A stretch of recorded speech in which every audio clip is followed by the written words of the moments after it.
keduanya dalam kondisi sudah ini ya hamil, usia SMP datang minta. Ternyata ini betul jadi.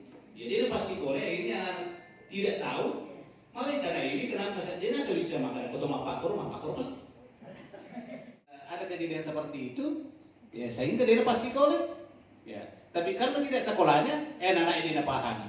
Buktinya, ketika ditanya di asesmen di kantor makin apa pun, kita sosialisasikan. Karena kalau bukan sosialisasi mau dilanggar. Ini biasa sampai. Kita akan kesulitan kita untuknya khususnya kita masyarakat Buddhis ya kalau bukan pencegahan di awal. Kenapa? Selama ini pencegahan sudah dilakukan termasuk kegiatan ini merupakan bagian daripada pencegahan sosialisasi. Ya, karena semuanya akan berperan ya, dalam hal perkawinan anak. Ya, semuanya akan berperan di situ. Ya, kenapa di kultur kita Buddhis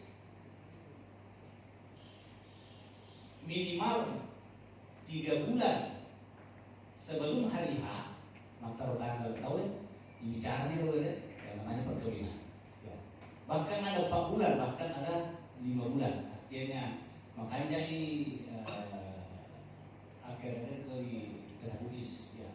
Jadi kesempatan untuk mengedukasi, kesempatan untuk melakukan tindakan silakan berdilakan apalagi juga aku jarang sekali seproses tadi buka apa yang namanya menghentikan itu namanya perkawinan namun ya betul ya apalagi kita makan ini karena peribu organisasi berdiri sama di rumah Pak Putih Saput keluarga organisasi sejak tahun 1989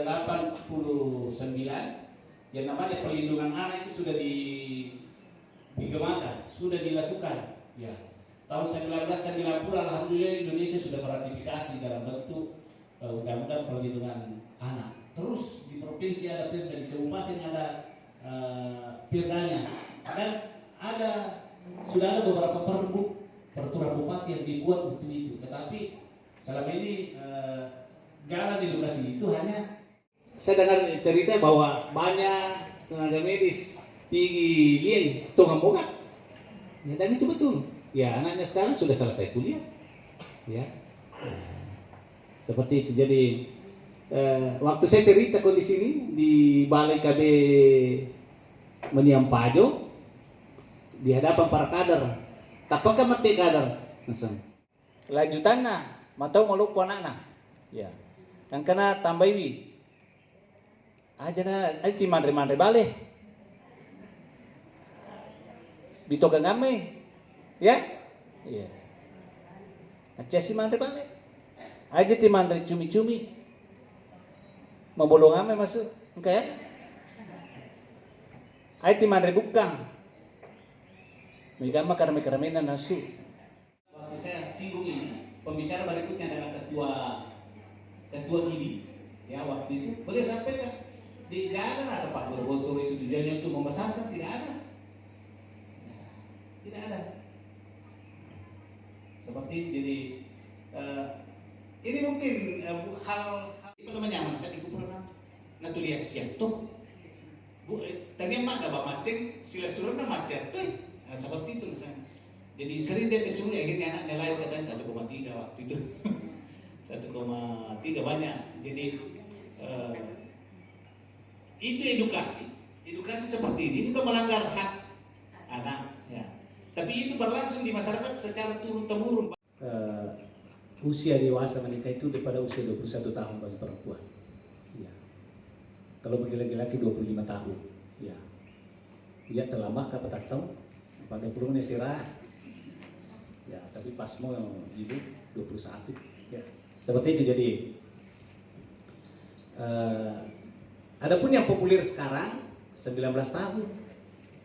Salam sejahtera bagi kita semua dan salam sehat selalu.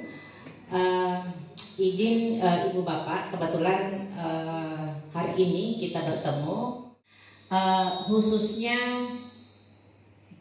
khususnya di bagian terkait kalau misalnya kita berpartisipasi terkait dengan Kabupaten Layak Anak. Tadi Pak Kadis sudah memperkenalkan saya.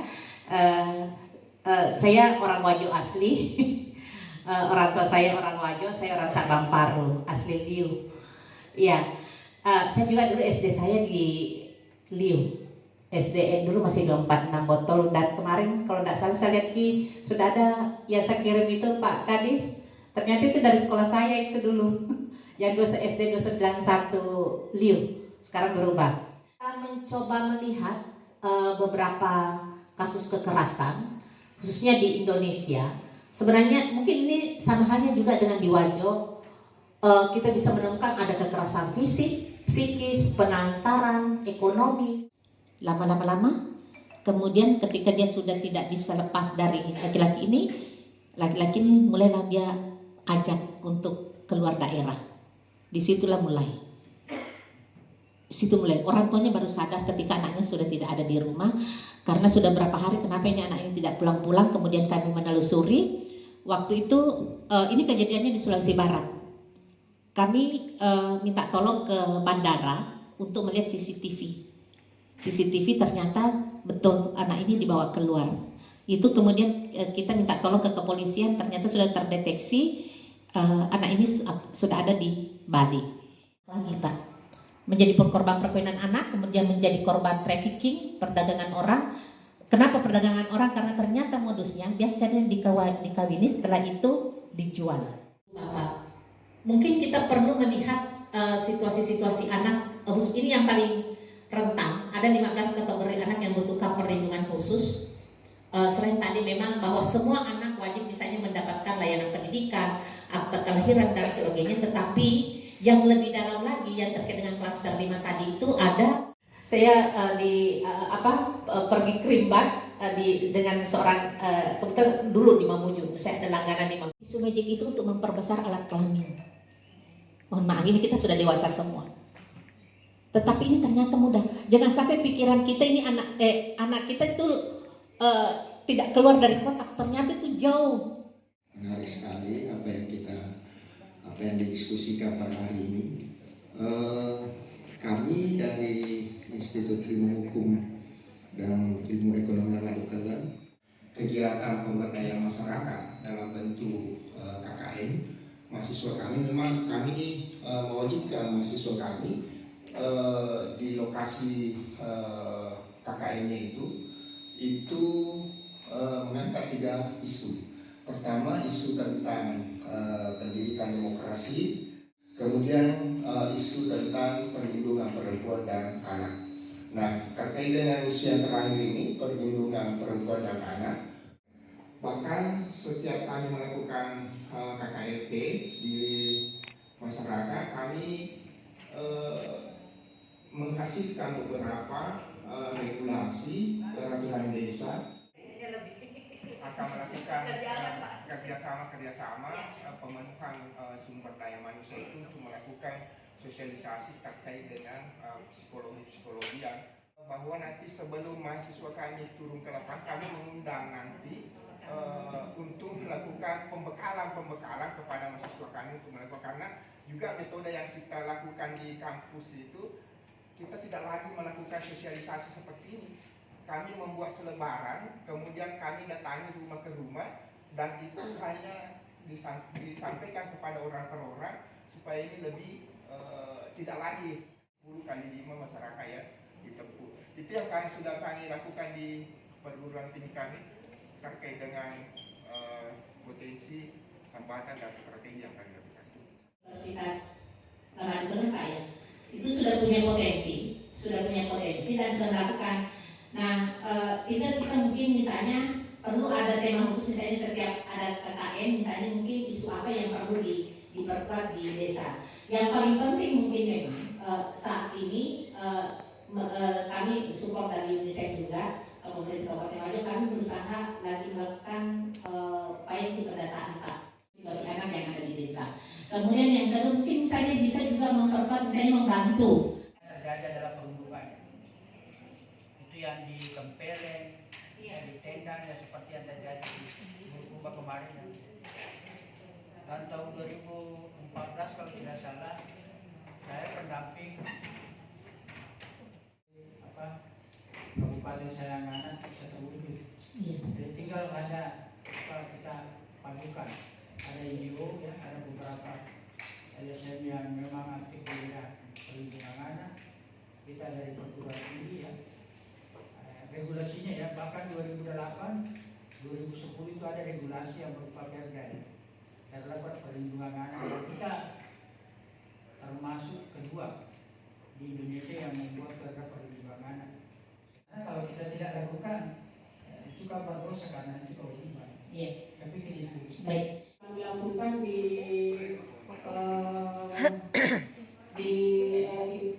di organisasi kami seperti pelibatan orang tua, kemudian menangani anak usia dini. Kami situ karena kita bisa bersinergi dengan ibu karena kami betul-betul menangani anak usia dini. Iya. Di situ ada terkecimpung kelompok bermain, usia kelompok bermain TPA. Nah, kalau berdasarkan dengan pemenuhan hak, memang kalau yang PAUD itu ada di bagian sini, lingkungan keluarga dan pengasuhan alternatif. Jadi bagaimana misalnya menghadirkan PAUD yang ramah anak, PAUD yang ramah anak. Kemudian kita perlu juga menyasar apakah di PAUD-nya sudah juga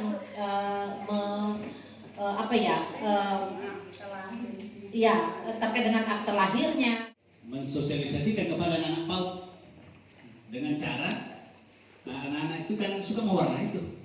Nah, kalau mereka mewarnai maka sketsa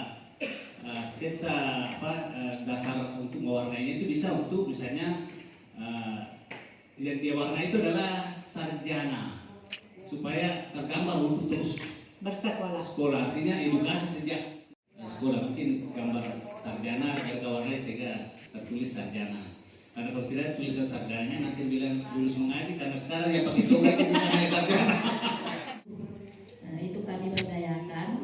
Ini rencana kami akan melakukan penyuluhan di setiap kecamatan, tapi itu belum terlaksana, tapi sudah masuk di program. Saya berpikir tadi mudah-mudahan hal ini bisa terlaksana, mungkin bisa kerjasama dengan berbagai pihak. Putri, saya berpikir juga hal ini bisa kita lakukan, walaupun ada misalnya penyuluhan bisa dilakukan di madrasah-madrasah.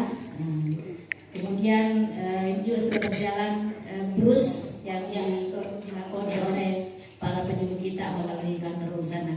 Saya kira itu merupakan langkah awal dari kami, Bu. Mudah-mudahan bisa berjalan dengan baik dan bisa tercipta bahwa wajib ini adalah ramah anak. Beberapa bulan yang lalu dari yayasan kami bekerja sama dengan PPA Kelurahan mengadakan PRPA pemantauan dan remisi masalah yang didapat terhadap anak-anak, termasuk klaster 1 hak sipil mungkin yaitu akte kelahiran untuk akte kelahiran. Mungkin sedikit ini bahwa kami menganggap PRPA ini sangat efektif untuk mendapatkan data di sampai ke masyarakat langsung, mengejarkan kegiatan ini. Terima kasih, itu saja. Iya, baik. Terima kasih banyak. Programkan dan rencanakan untuk melaksanakan suatu program, salah satunya itu adalah terkait dengan pelaksanaan edukasi tentang berencana melakukan edukasi untuk pencegahan untuk mempekerjakan anak di bawah umur. Dan itulah kami barangkali programkan untuk tahun 2024 dan 2025. Kemudian selanjutnya ini hanya merupakan saran bahwa sosialisasi ini adalah merupakan bagian daripada edukasi terhadap kekerasan anak, edukasi terhadap stunting dan edukasi terkait dengan pernikahan dini. Kami sarankan bahwa untuk efektifnya mungkin karena kalau dilakukan seperti ini hanya harapannya mungkin hanya sebagai perpanjangan tangan atau perpanjangan lidah kepada masyarakat, Tapi ini namun mungkin belum tentu kita bisa mentransfer, ya belum bisa karena mungkin terkait dengan masyarakat kami. Untuk itu kami menyarankan bahwa apakah ini bisa kita laksanakan sebagaimana tadi seperti yang akan diprogramkan oleh pihak perguruan tinggi Lemak Bukelen, artinya dari rumah ke rumah itu mungkin lebih efektif untuk dilaksanakan dan bisa memasyarakat seperti halnya pemerintah. Mungkin ini bisa menjadi mudah-mudahan kalau misalnya belum tertutup ada ruang, kita bisa mendorong ruang bermain ramah anak di Atakai. Ya. Jadi sebelum dia ke lokasi suruh dulu ke sana semua tanam. Jadi kalau satu orang dua saja berarti 1000 bisa kita tanam ya. Tinggal disiapkan ya mungkin perkebunan kan, ya, menyiapkan itu bibitnya. Di LH kayaknya punya program itu. Tidak terkait kalau perlu terpadu sana. Iya. Saya sebenarnya berkeinginan banyak keinginan. Tidak banyak juga anggaran karena banyak bisa kita lakukan pemberdayaan. Iya. Mau maaf ya saya orang pemberdayaan. Iya. Saya fasilitator 15 tahun. Iya. Fasilitator PNPM, fasilitator JK, fasilitator AYO ya. Dokumen perencanaan Insyaallah di tahun 2025-2009 dengan bupati yang terpilih. Sebenarnya sudah ada RPJMD nanti, tapi itu hanya untuk menyusun visi-misi calon bupati. Saya kira apa tadi yang disampaikan semua karena kami dari Bapil Banda sebagai gugus tugas KLA untuk penyusunan RAD, rencana aksi daerah Kabupaten Layanan, dan saya kira ini Bu mungkin apa yang menjadi masukan ini nanti kita tuangkan dalam di RAD kita insyaallah. Tadi yang masyarakat disinggung terkait dengan yang dinas DLH ya membuat suatu lingkungan yang ramah anak. Nah, memang sebenarnya tadi Ibu juga tadi menyinggung terkait dengan Kabupaten Sehat. Di Kabupaten Sehat itu ada tatanan pemukiman dan itu memang ada tanggung jawabnya itu adalah DLH. Iya. Saya kira itu untuk sebagai penutup Ibu karena itulah saya kira ini menjadi tanggung jawab Bapeda tugas untuk bagaimana mengawal. Cuma kebetulan beberapa tahun lalu sebelum saya pindah ke Senegal saya bekerja di UNICEF tahun 2000, saya lupa sekitar berapa tahun lalu sebelum saya ke Interfoundation. Jadi gini, kalau saya lihat dari beberapa diskusi ini saya ingin memberikan masukan sebenarnya bahwa melakukan tanpa kita fokus bahwa butuh dana besar. Betul. Contoh hal kecil yang mungkin saya rasakan selama tinggal di Wajo ini, contoh kecil di sekolah kita terkait dengan pemanfaatan waktu luang. Kalau kita lihat proses sekolah di sini dari pagi sampai sore anak-anak sekolah, setelah itu mereka diberikan PR untuk interaksi dengan orang tua, itu sudah mulai berkurang karena yang dikejar adalah keinginan prestasi ranking di sekolah untuk. Nah itu maksudnya banyak hal-hal kecil yang tidak membutuhkan biaya besar yang kita bisa lakukan untuk mulai pemenuhan hak anak ini. Jadi kita tidak fokus pada kegiatan-kegiatan besar yang butuh dana besar, membutuhkan orang yang banyak. Nah kita bisa melakukan advokasi pokoknya di dinas pendidikan, merubah kebijakan mengenai pembatasan waktu belajar dan lain-lain. Itu contoh yang bisa kita lakukan. Kalau di dunia usaha, tentu saya sendiri karena saya pernah terlibat dalam program seperti ini, saya tetap memfilter ketika ada pelamar pekerja yang dia statusnya di bawah bersekolah itu mereka kayak ke sekolah itu sesuatu yang berat dilakukan. Terpaksa karena keinginan orang tua, kewajiban dan lain-lain. Tapi sebenarnya kita lupa melihat bahwa anak-anak ini perlu dibuat nyaman. Jadi ke sekolah itu bukan hanya serta-merta punya waktu untuk interaksi dengan orang tua, punya waktu untuk berinteraksi dengan teman-temannya. Karena memang itu termasuk sekolah anak-anak dan gurunya pun juga menciptakan ruang yang nyaman bagi anak, interaksi yang nyaman kepada anak-anak gurunya. Jadi itu sebenarnya harapan kita. Jadi tetapi saya rasa ini merupakan PR kita semua, bagaimana kita bisa mencoba mengurai berbagai kondisi-kondisi yang mungkin masih banyak bermasalah, kemudian yang mungkin tidak bisa. Itu Gunanya kita punya gerakan yang lebih masif lagi, bagaimana pentahelix ini bisa bergerak bersama. Ada pemerintah, ada dunia usaha, ada lembaga masyarakat, ada perguruan tinggi dengan media tentunya dengan kapasitasnya masing-masing. Itu kita bisa satukan. Dan mungkin juga memang ke depan tadi gerakan satu bagi sayang anak ini itu bisa menjadi wadah bagi kita untuk bisa saling mengisi, saling mengingat. Sekarang ini sampai Makassar dengan Bone. Tapi ini sih, ya mudah-mudahan kami ada sih dalam terkomunikasi dengan baik. Iya. Ya, jadi ini sementara proses verifikasi administrasi mudah-mudahan. Tadi saya sudah baca sekilas. Penanaman pohon yang dia pakai. Saya sudah WA Kepala Dinas Pariwisata. Saya sudah langsung WA. Anak bojo harus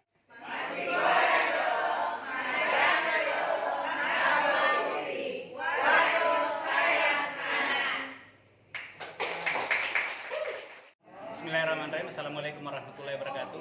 Alhamdulillah kita baru saja melaksanakan kegiatan peningkatan peran lembaga masyarakat, dunia usaha dan lembaga perguruan tinggi dalam rangka pemenuhan hak dan perlindungan khusus anak. Diharapkan dari kegiatan ini lembaga-lembaga dan semua stakeholder dapat berperan dalam pemenuhan hak dan perlindungan anak. Dan insya Allah anak sejahtera ketika semua pihak mendukung. Seperti logo Wajo Sayang Anak, ya, kelingking ini adalah simbol anak, ya. Mereka berdiri tegak ketika 4 jari yang lainnya memberikan cinta, ya. Ibu jari perwakilan keluarga, telunjuk simbol pemerintah, jari tengah sebagai bagian daripada masyarakat, kemudian dunia usaha pada jari kelingking karena suka pakai cincin. Saya kira demikian. Sekian, wassalamualaikum warahmatullahi wabarakatuh. Jadi sangat diharapkan peran media ya dalam perlindungan anak.